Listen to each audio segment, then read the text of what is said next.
Welcome to the Celestine Prophecy, or the Sacred Wild, our book club, and we are reading Celestine Prophecy. I'm going to stab at it, and I think we're on Gathering 9.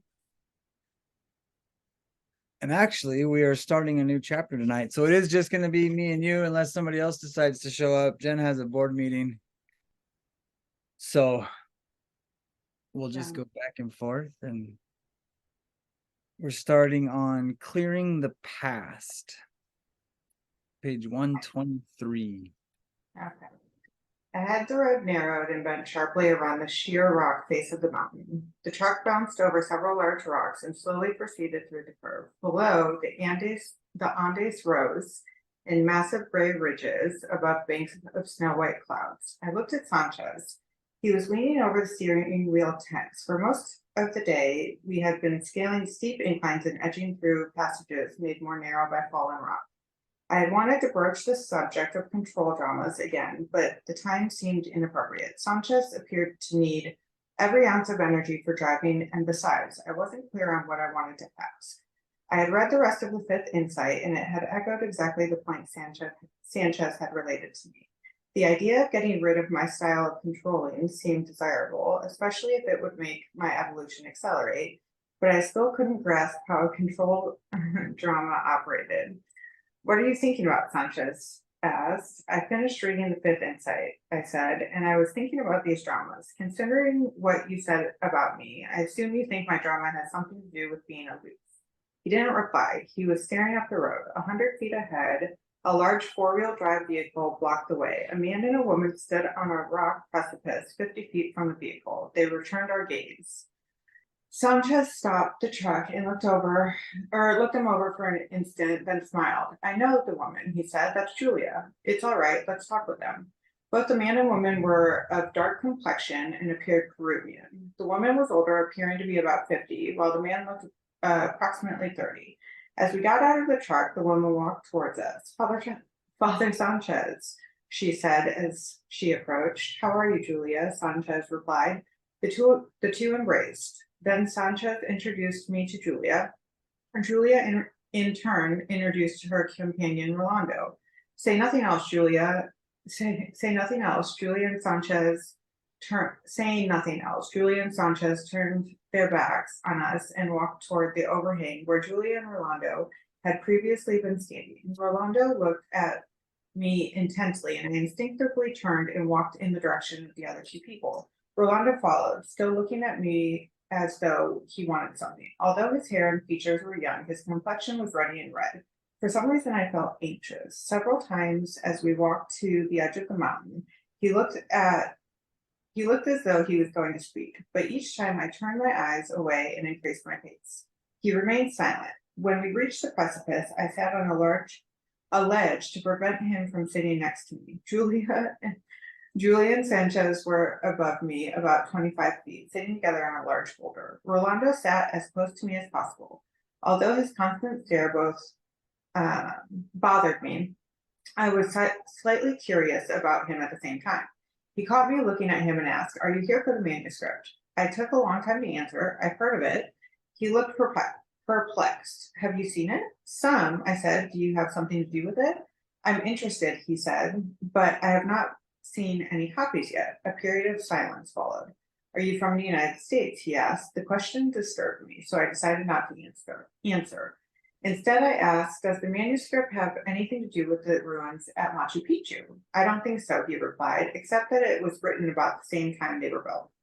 I remained silent, looking out at the incredible view of the Andes. Sooner or later, if I remained quiet, he would divulge what he and Julia were doing here and how it concerned the manuscript.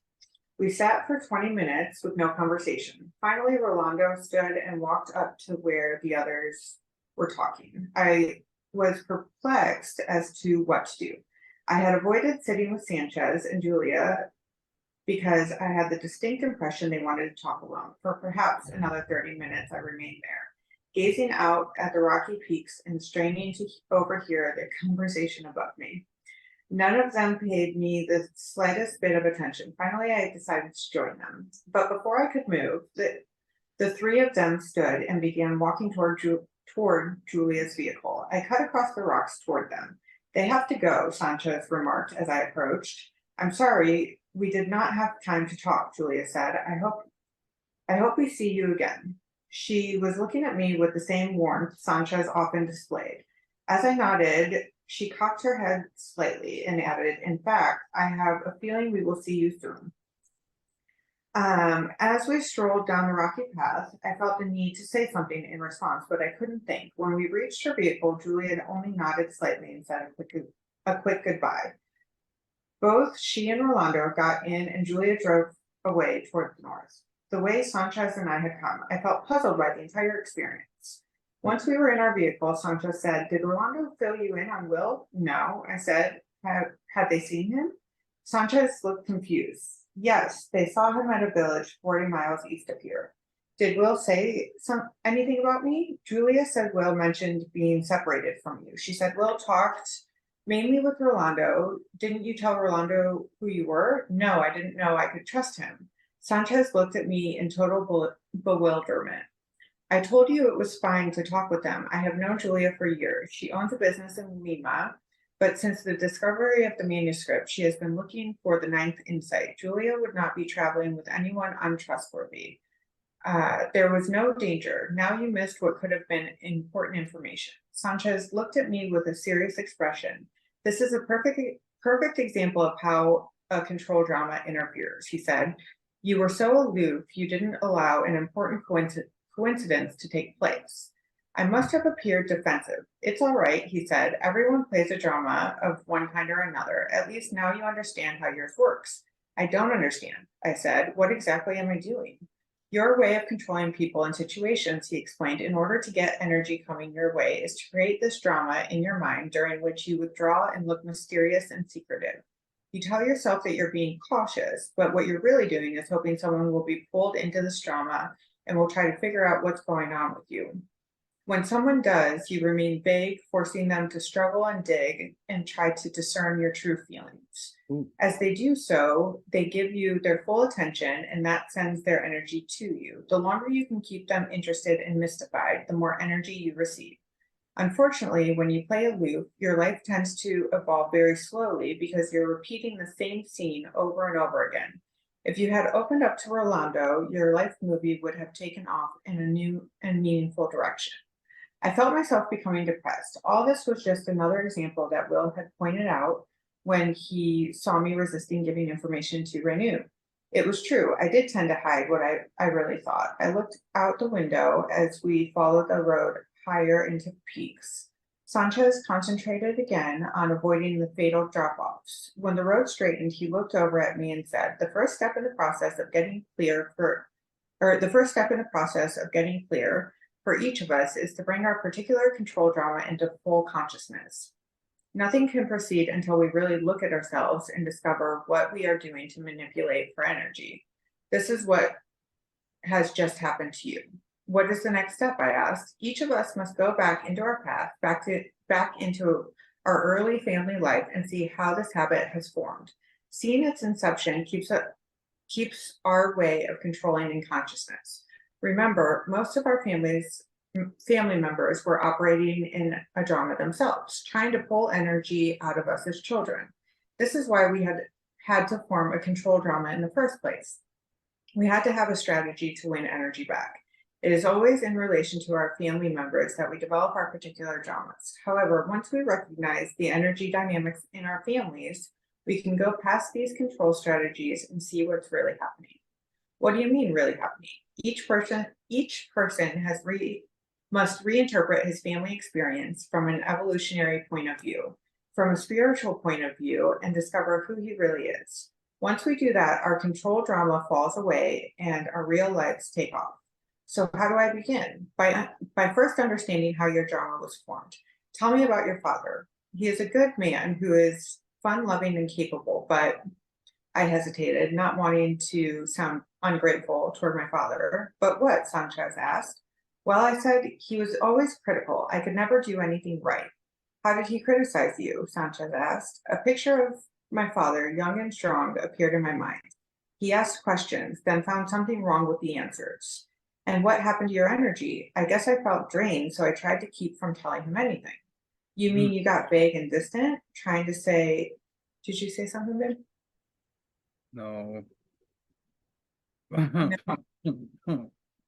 Sound familiar? Fuck. Um, you mean you got vague and distant, trying to say things in a way that would get his attention, but not reveal enough to give him something to criticize? He was the interrogator, and you dodged around him with your aloofness. Yeah, I guess, but what is an interrogator? An interrogator is another kind of drama. People who use this means of gaining energy set up a drama of asking questions and probing into another person's world with the specific purpose of finding something wrong. Once they do, then they criticize this aspect of others' lives. If this strategy succeeds, then the person being criticized is pulled into the drama. They suddenly find themselves becoming self-conscious around the interrogator and paying attention to what the interrogator is doing and thinking about. So it's not to do something wrong that the interrogator would notice. This psychic deference gives the interrogator the energy he desires. Think about the times you have been around someone like this. When you get caught up in this drama, don't you tend to act a certain way so that the person won't criticize you? He pulls you off your own path and drains your energy because you judge yourself by what he might be thinking. I remember the feeling exactly, and the person that came to mind was Jensen. So my father was an interrogator, I asked. That's what it sounds like. For a moment, I was lost in the thought about my mother's drama. If my father was an interrogator, what was my mother? Sanchez asked me what I was thinking. I was wondering about my mother's control drama.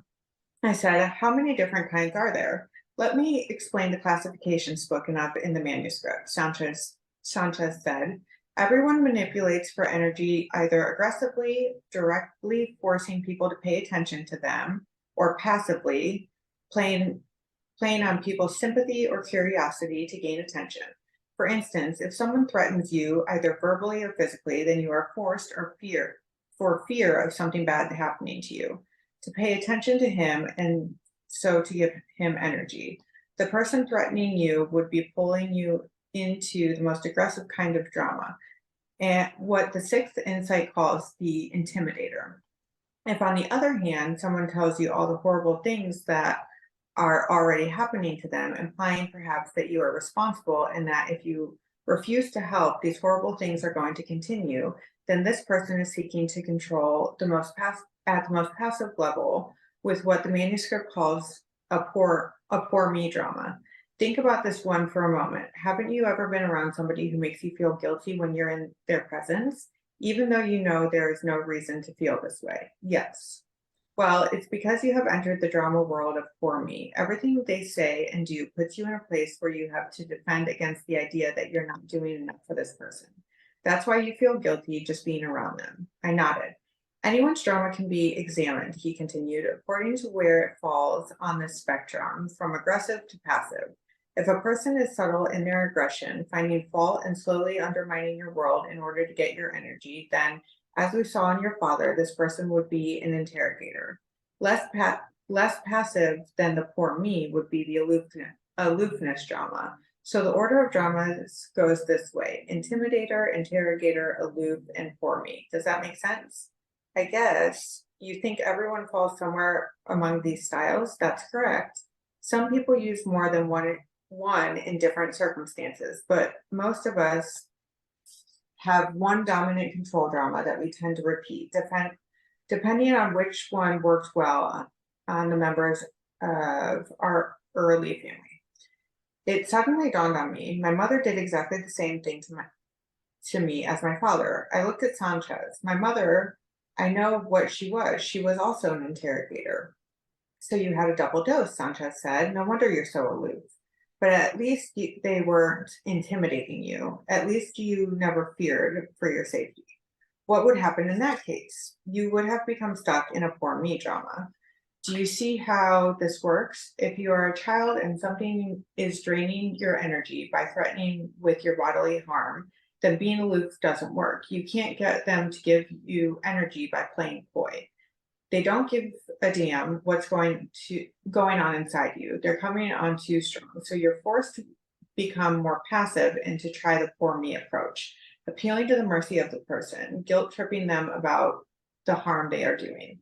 If this doesn't work, then as a child you endure until you are big enough to explode against the violence and fight aggression with aggression. He paused. Like the child you told me about, the one in the Peruvian family that served you dinner. A person goes to whatever extreme necessary to get attention in their family. And after that, the strategy becomes the dominant way of controlling to get energy from everyone, the drama they constantly repeat. I mean, that was a lot of shit. That was what? I said that was a lot of shit. Yeah, that was that first. It was funny because it started and I was kind of blank. Did we talk about control drama much last week? No, it wasn't last week. I think it was earlier in the book. Because I was like, what the fuck is control? Oh, well, here it is. Yeah. I think it was like slightly mentioned um sometime earlier in the book, but not really touched into.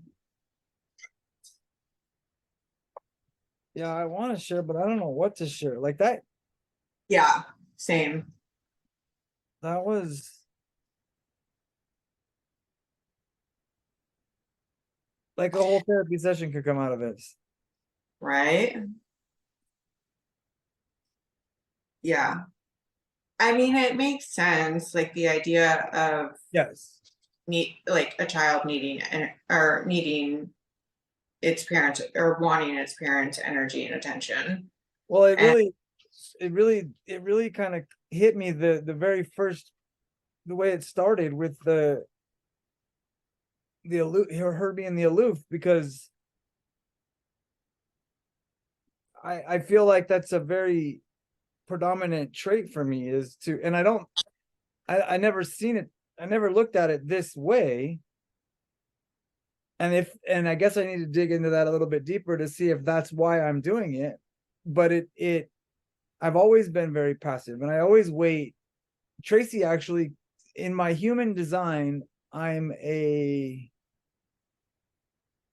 uh projector Yeah. and she says in that role you almost have to be invited in like I don't shine by forcing my way through. I've never been able to. It's never been my trait, but it's really hit me the way Tracy always hits me. Oh, yep, you're a projector. Like that's you need to be invited in, and it kind of makes sense reading it this way.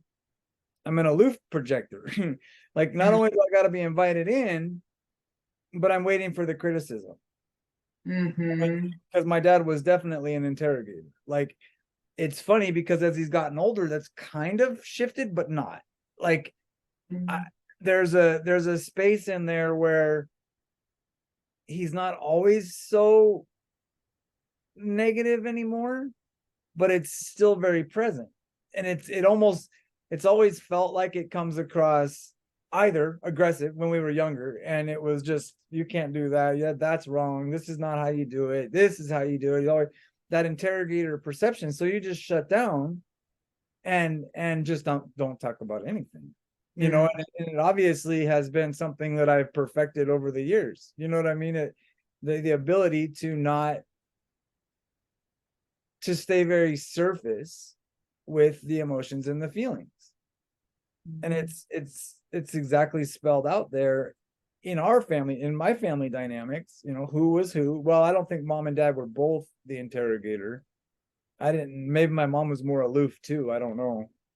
But yeah, that was intense. That hit me pretty heavy. Yeah, it's definitely heavy. I was trying to look back to see what the four were that he listed. There was I don't even know where we're at now. I've flipped so many times, but That's good. I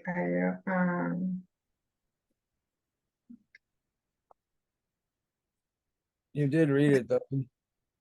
mhm. Pull them all out. Yeah, yeah, Interrogate, aloof. Oh, yeah. here. Intimidator. It's on page 29, halfway down. Intimidator, interrogator, aloof, and poor me.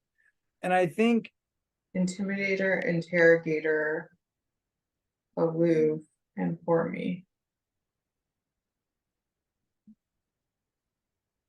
I bet there's a whole I mean, I bet you could create an entire therapeutic approach with those four character traits Mm-hmm.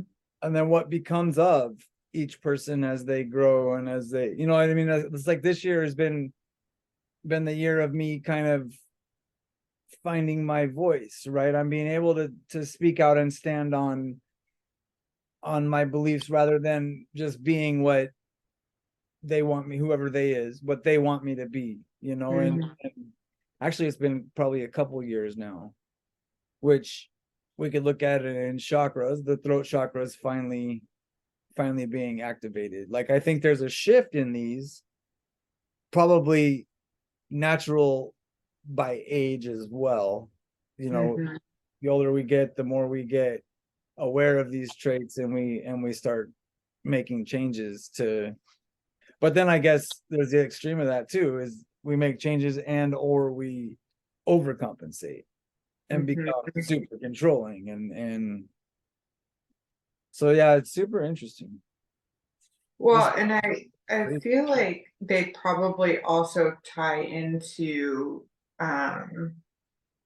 like the ego states that I've told you about, like the trauma, like so for me, I feel like I could probably be a little bit of each of them depending on which age I was and which trauma it was that triggered, right? Because my family was definitely more of the what was it? Intimidator, like, and so at different ages to counter it, I adopted different ones. Like I did the aloof thing, I've done the poor me thing. And then where he talks about then finally like where does he say? If you're a child,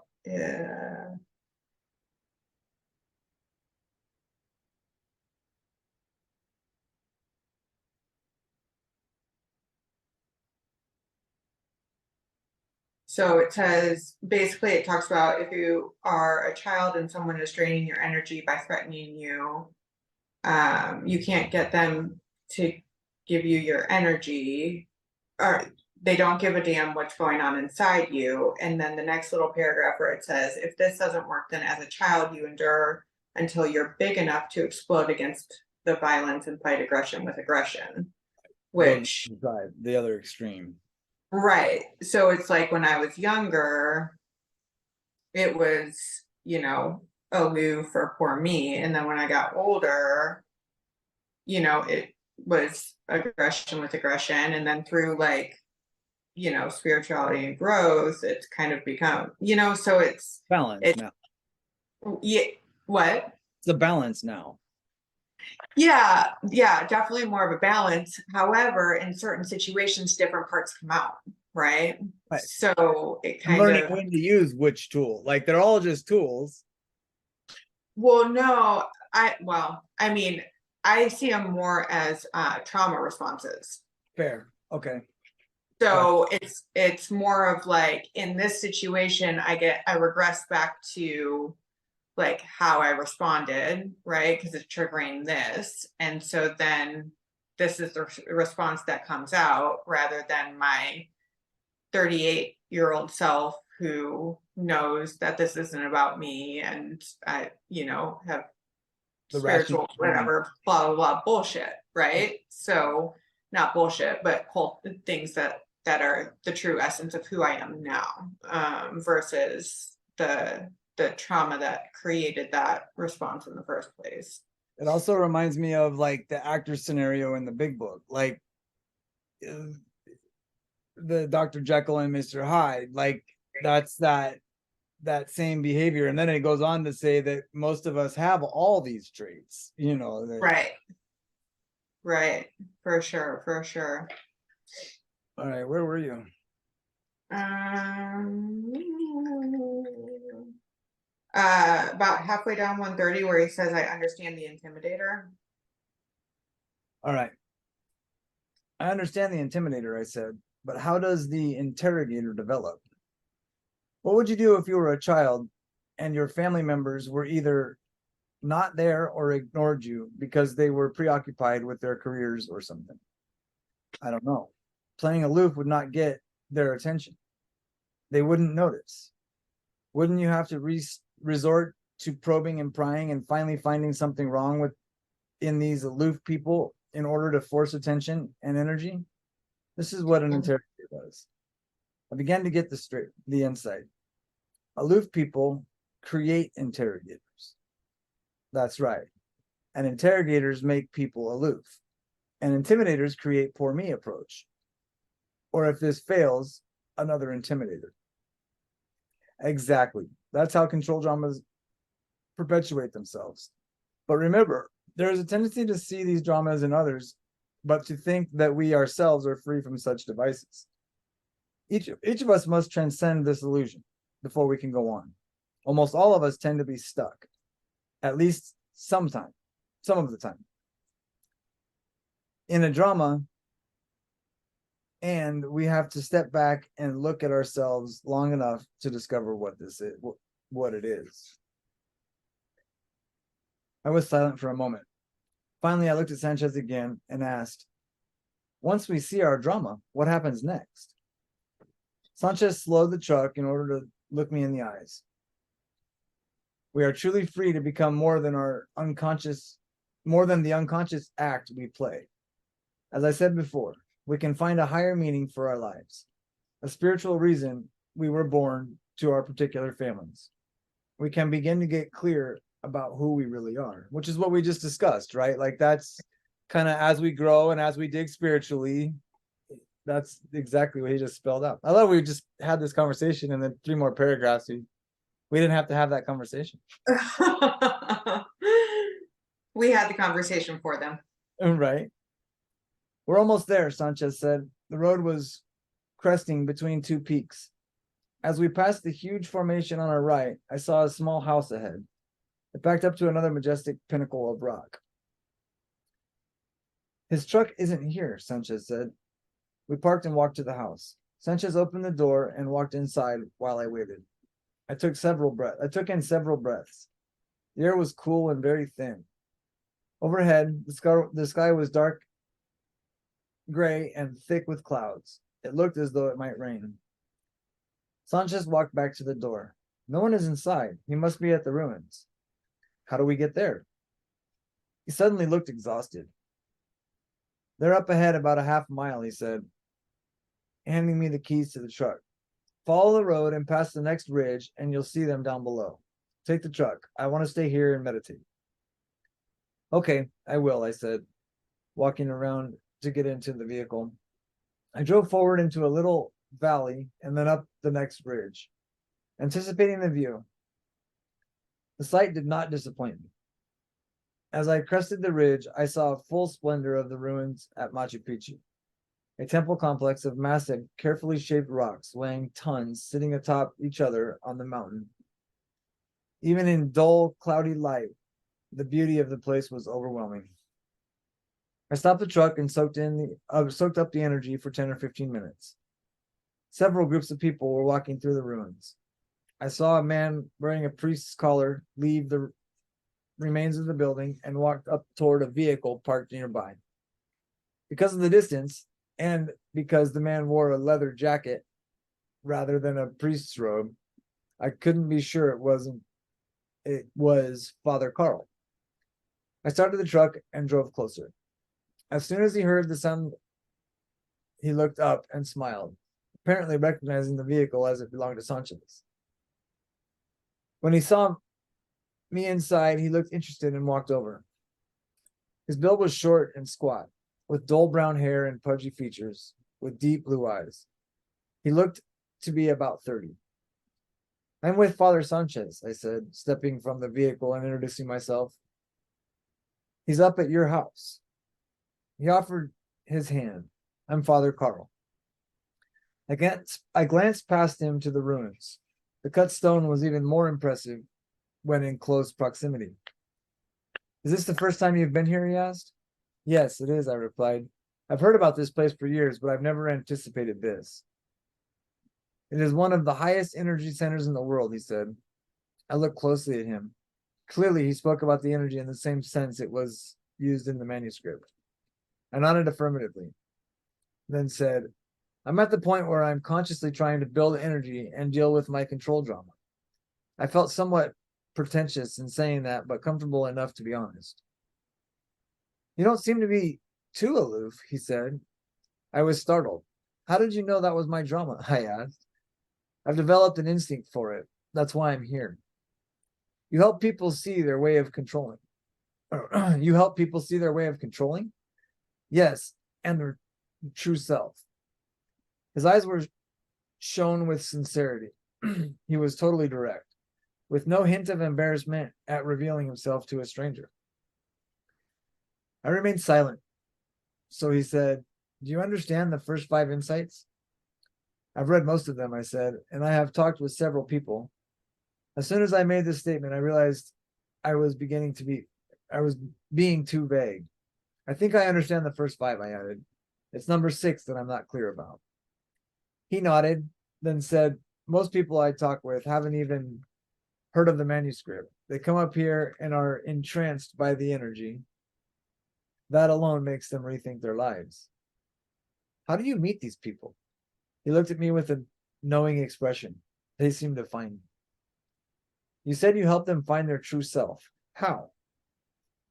He took a long breath, then said, There's only one way. Each of us has to go back to our family experience, to the childhood time and place, and review what happened. Once we become conscious of our control drama, then we can focus on the higher truth of our family, the silver lining, to speak, that lies beyond the energy conflict. Once we find this truth, it can energize our lives. For this truth tells us who we are, the path we are on, what we are doing. That's what Sanchez has told me, I said. I want to know more about how to find this truth.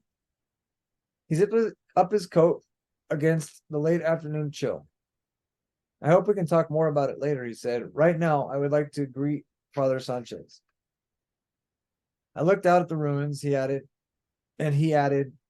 feel free to look around as long as you would like. I'll see you back at my house later. For the next hour and a half, I walked through the ancient site. At certain spots, I would linger, feeling more buoyant than at others. I wondered with fascination about the civilization that had built these temples. How did they move these stones up here and place them atop of one another in this fashion? It seemed impossible. As my intense interest in the ruins began to wane, my thoughts turned to my personal situation. Although my circumstances had not changed, I felt less fearful now. Sanchez's confidence had reassured me. I had been stupid to doubt him, and I already liked Father Carl. As darkness descended, I walked back to the truck and returned to Father Carl's house. As I drove up, I could see the 2 men standing close to each other. When I entered, I heard laughter. Both were busy in the kitchen preparing dinner. Father Carl greeted me and escorted me to a chair. I sat down lazily in front of a large fire in the fireplace and looked around. The room was large and paneled with wide boards which were lightly stained. I could see 2 other rooms, bedrooms apparently, linked by a narrow hallway. The house was lit with low wattage bulbs, and I thought I could detect the faint hum of a generator. When the preparations were completed, I was summoned to a rough plank table. Sanchez offered a brief prayer, and then we ate. The 2 men continued to talk. Afterward, we sat together by the fire. Father Carl has spoken of Will, Sanchez said. When? I asked, immediately excited. Will came through here several days ago. Father Carl said, I had met him a year ago, and he came by to bring me some information. He said he thought he knew who was behind the governmental action against the manuscript. Who? I asked. Cardinal Sebastian, Sanchez interjected.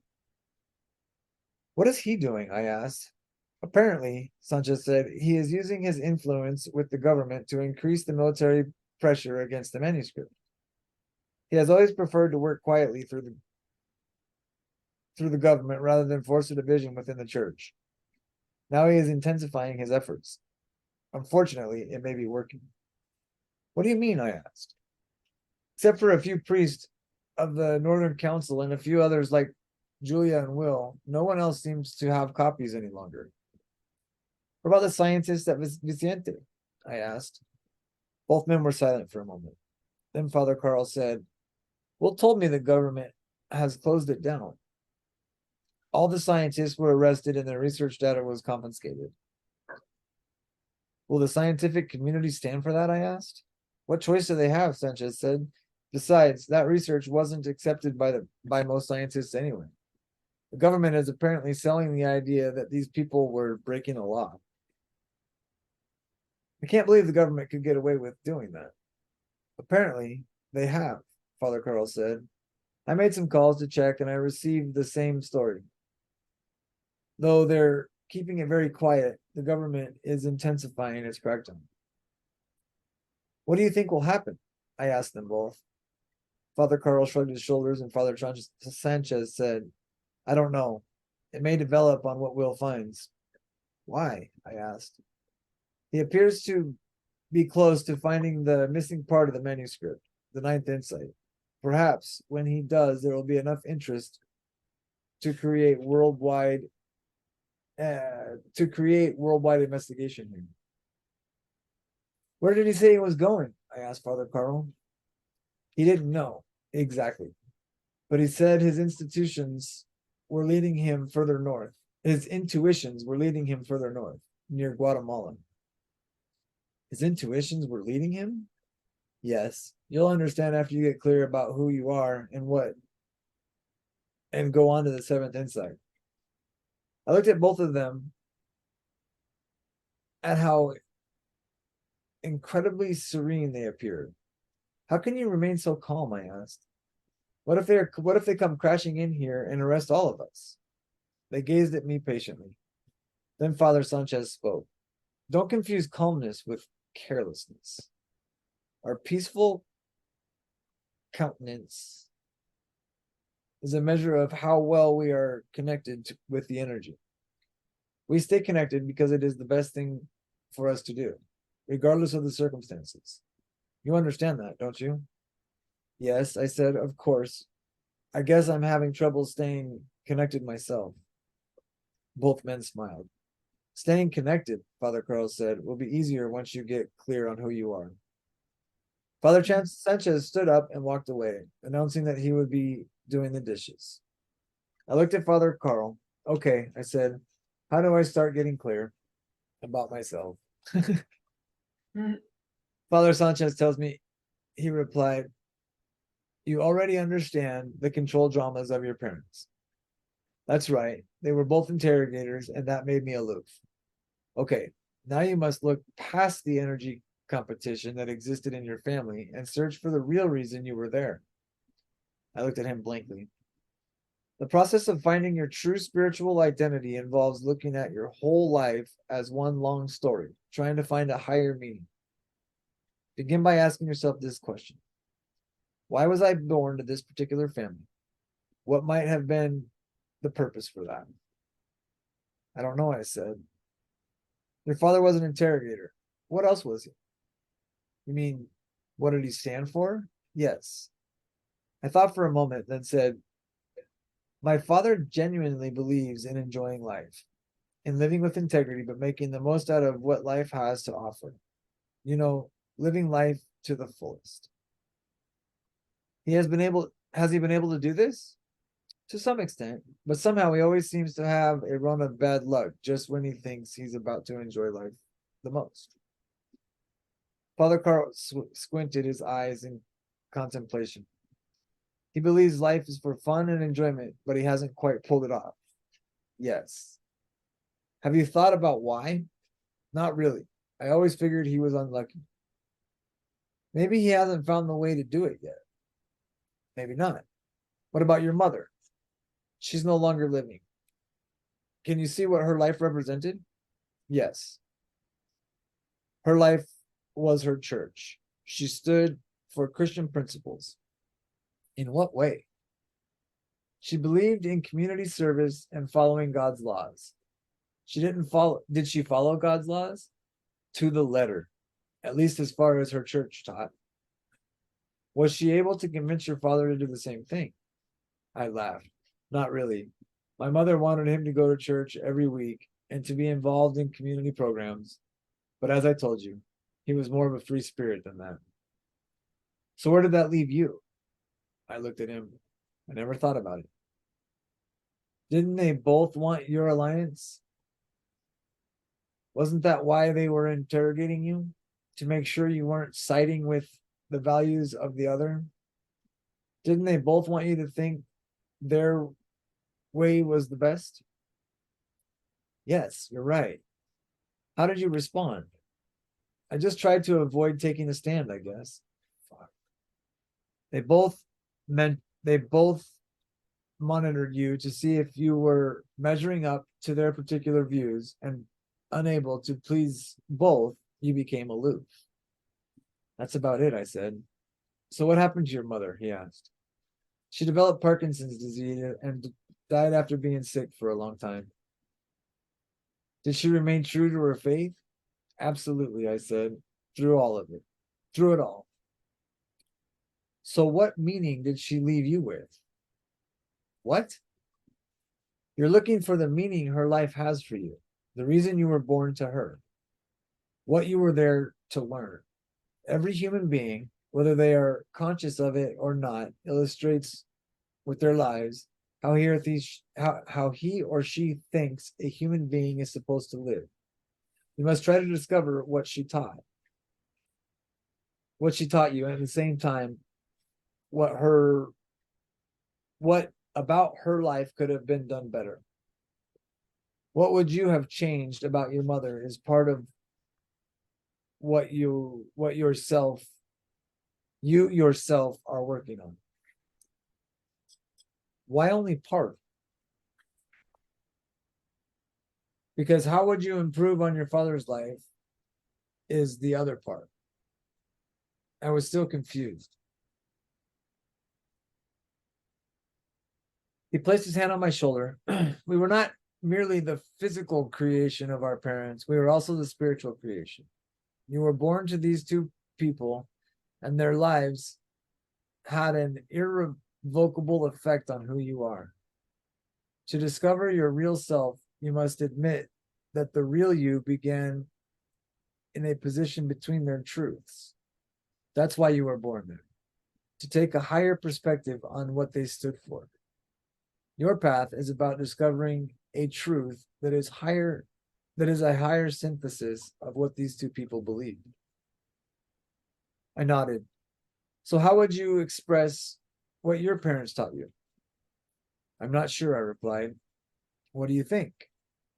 My father thought life was about maximizing its aliveness, his enjoyment of who he was, and he tried to pursue that to the end.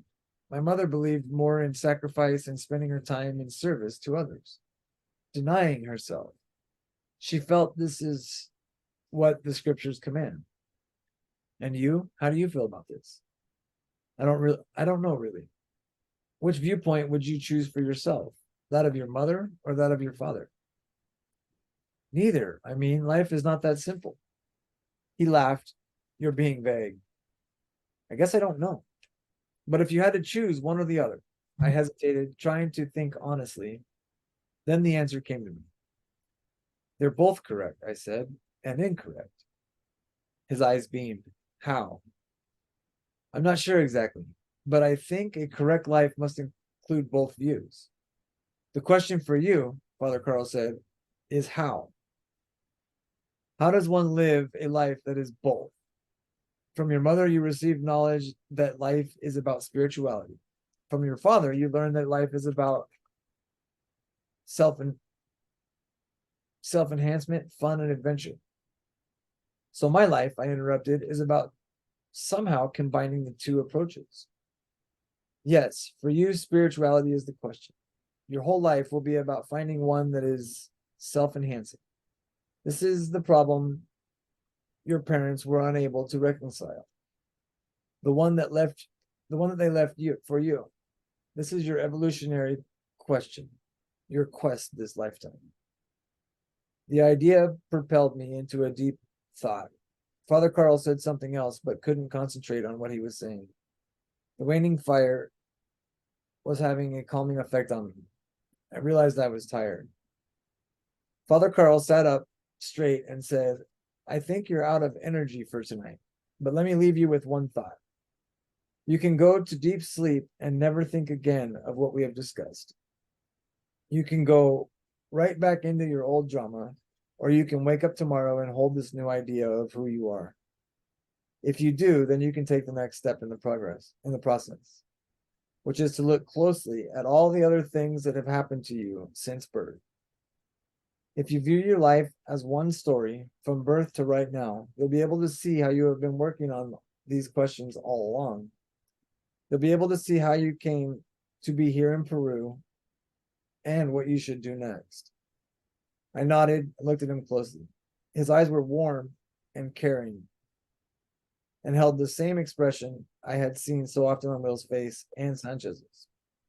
Good night, Father Carl. And I walked into the bedroom and closed the door. I unrolled my sleeping bag on the floor and fell quickly to sleep. This is intense. Right? Super intense. Like But I'm listening to you and trying to like, and then I'm thinking about my parents. Like, right. Yeah, this is definitely an internal dig, that's for sure. mm-hmm. Yeah, it's almost like a homework assignment. Well, Like it's what would you have changed about each? And wait, no. What was it? What would you have changed about each? And then what did you learn from each? Kind of.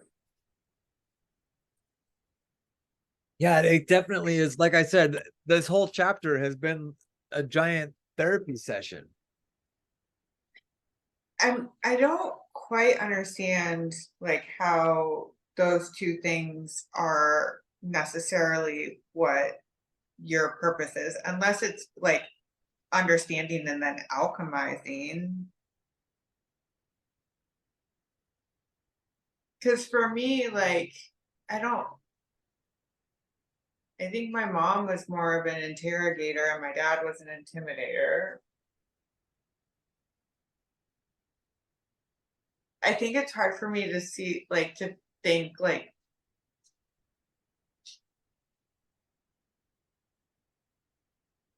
I think the goal there for me, what kind of up to that last space that we left off on was more, I don't need to figure out who and what they were. It's what they stood for and what my role, like that's the part it really threw me into is my role. Like, because I've dove into this spirituality thing head first, right? And mainstream spirituality, we all agree, we chose these parents. This was my choice before birth for a specific purpose. And this kind of gave me an outline.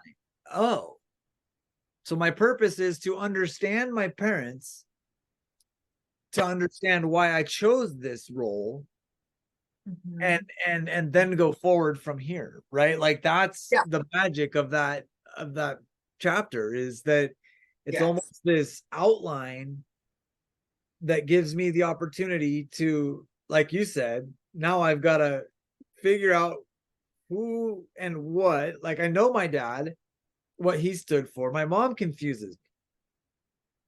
And I think that's the part I'm having trouble with is like, I that's the term I couldn't think of that he said is like what they stood for. Because that I can't pull out of either fucking one of them. To be My dad was the same as the outline. Like my dad yeah, was enjoy life and work hard. Like that's yeah. what my dad instilled deeply into me. as an interrogator, so he was a dick through the whole process. But it was his example was get up. He said it from the day I was born. You can play as hard as you want as long as you get up and go to work in the morning. And so all through my addiction, I felt I was successful, right? Like I got up every day until the end and went to work. Hungover or not, I'm a construction worker. I can put glasses on and fucking do my job, And I felt successful because I was doing what he had laid out in front of me. And then I fall real hard, right? And I see mom as just this like ball of love. She didn't really stand for much except for values. You know what I mean? She just had this really strong, she wasn't super spiritual. They wanted us to go to church, but that was more because the rest of the family did, and they didn't want to look bad, So they weren't super spiritual, they weren't super religious. They still aren't. And it's this like ball of love. That's all she ever was. It's all she's ever been. And we have our issues, but that's just how I see her, and so I'm definitely a perfect marriage of both of them. I'm a giant ball of love who shows up to work every day and tries to enjoy life to its fullest. So instead of trying to find my role, I've taken both of their roles and created me. Mm-hmm. And now I have to figure out what that means and why I'm here, kind of, I guess, is the next step. That's interesting because as you're saying that, I think my dad stood more for like responsibility just because like his dad took off.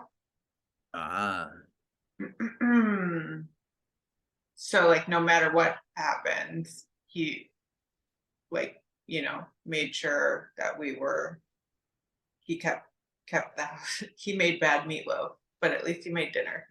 Right. I had to ask, but like, so, and my mom is so much more like just whimsical, like completely just goes by how she's feeling that day. She's like, you want to take a hooky day today? You don't need to go to school. Totally fine. Need to pay the rent, but I just had this emotional thing happen. So let's go fill the card at Walmart. And then when my card doesn't go through, we'll say we're going to come back and run. like super, super interesting mixture. I don't know if that's standing for something or just like on my mom's side or just like going by her emotions. I don't know exactly, but I don't know. And now her and my sister are both into the Christian thing. So I don't know. That's why I think I have a harder time nailing my parent, like nailing exactly what they are. My dad's a little easier, but yes, I mean, completely on point with everything that we've ever read or whatever, that we chose our parents for a specific reason. Right. And what I was curious about is, I guess,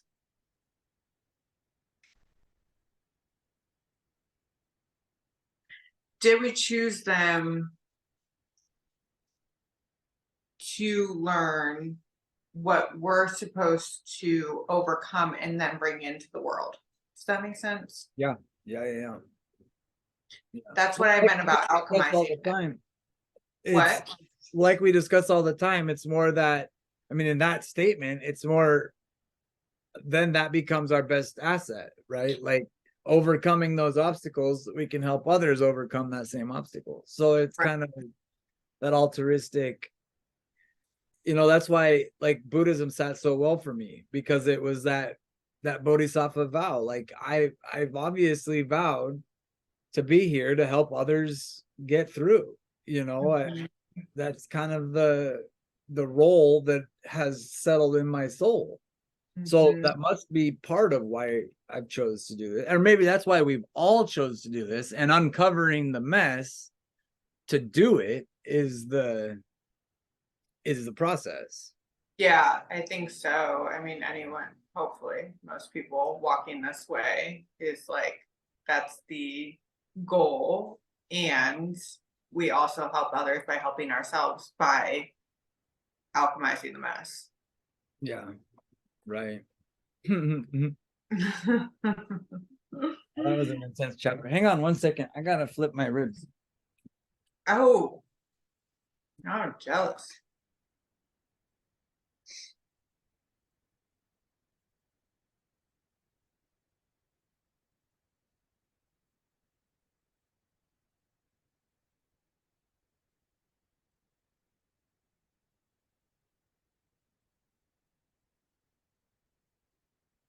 Ooh, frozen. You have to tell. It's already 8:26, or it's 7:26 your time. Yeah. I threw them on right when we started the meeting, so they'll be an hour. They'll cook an hour.